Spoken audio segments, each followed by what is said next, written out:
और अब बात करते हैं अफगानिस्तान के। अफगानिस्तान से इस वक्त की बहुत बड़ी खबर। अफगानिस्तान में सैनिकों की मौत पर अमेरिका का बदला। जी हां, ISIS के ठिकानों पर अमेरिकी सेना ने ड्रोन स्ट्राइक किया है। नंगरहार में अमेरिका ने ड्रोन से हवाई हमले किए हैं। बड़ी खबर आ रही है इस वक्त। अमेरिका का दावा, काबुल हमले के प्लानर को मार गिराया है अमेरिका ने। तो जैसा कि हमले के बाद से ही अमेरिका की तरफ से यह कहा गया था कि इसका जवाब दिया जाएगा, तो देखिए बड़ी खबर आ रही है। नंगरहार में ड्रोन हमला किया गया, ड्रोन हवाई हमले, और इस हमले में दावा यह किया जा रहा है कि काबुल हमले का जो प्लानर था, जो मास्टरमाइंड था, उसको मार गिराया है अमेरिका। रोहित शर्मा हमारे साथ इस वक्त वॉशिंगटन DC से जुड़े हुए हैं। रोहित, जानकारी मिल रही है कि अमेरिका ने काबुल हमले के प्लानर को मार गिराया, और क्या आप जानकारी देना चाहेंगे दर्शकों को?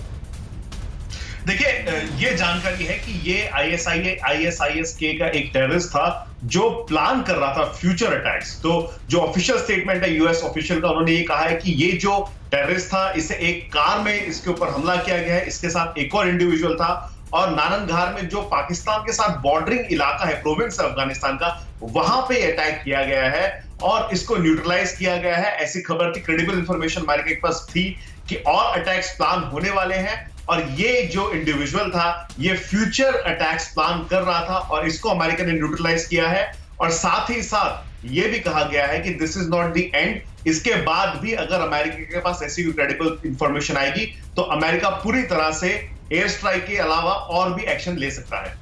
एक तरफ हम देख रहे हैं रोहित कि काबुल के अंदर, अफगानिस्तान के अंदर तालिबान ने भी ISIS पर हमले कर रहे हैं, उनको पकड़ने की कोशिश की जा रही है।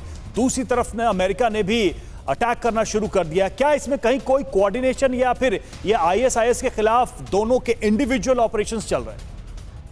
देखिए, तालिबान और ISIS के स्वॉन एनिमीज हैं, और ऑब्वियस सी बात है कि तालिबान की जो सिचुएशन है वो काफी जेओपर्टाइज हो गई इस अटैक के बाद। लोग अभी भी कह रहे हैं कि उन्हें बिल्कुल भी लेजिटिमेसी नहीं देनी चाहिए। तो कहीं ना कहीं तालिबान अपने आप को बचाने की कोशिश कर रहा है ISIS-K के टेररिस्ट को पकड़ के। और अमेरिका जो है वो ऑब्वियसली, जो बाइडेन ने कहा था कि हम किसी को नहीं छोड़ेंगे, हम अपना समय चुनेंगे, और जब हमें एक्शन लेना होगा हम लेंगे। तो मुझे लगता है दोनों इंडिपेंडेंट ऑपरेशन चल रहे हैं। तालिबान अपने हिसाब से कोशिश कर रहा है कि कोई और फ्यूचर अटैक ना हो जिससे उनकी क्रेडिबिलिटी पे क्वेश्चन मार्क लगे। क्या आप ये कह सकते हैं कि जो अमेरिका ने, जो बाइडेन की सरकार ने पीसफुली इवैक्यूएशन का प्लान बनाया था और कोई फर्दर एंगेजमेंट की बात वो नहीं सोच रहे थे, वो प्लान, वो योजना अब विफल हो गई। अब एक एक्सट्रीम एंगेजमेंट की तरफ US आर्मी या US की सरकार फिर से बढ़ रही है? देखिए, अमेरिका हमेशा कहता है हम लिमिटेड एंगेजमेंट रखेंगे। जो बाइडेन ने भी कहा था कि हम एक्शंस लेंगे, लेकिन आपकी बात बिल्कुल सही है कि अब पीसफुल तो ये कहीं से होता हुआ दिख नहीं रहा। और साथ ही साथ आपको ये भी बता दूं कि अमेरिका 31 अगस्त से पहले भी सब लोगों को वहां से निकालने की पूरी कोशिश कर रहा है।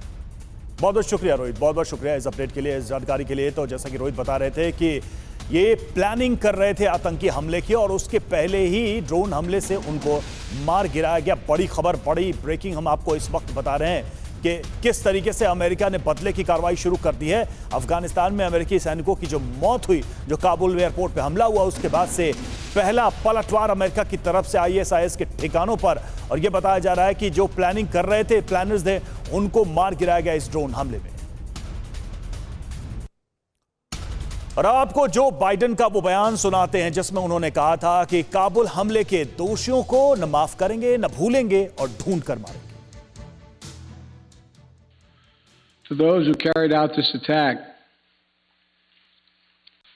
as well as anyone who wishes America harm, know this: we will not forgive.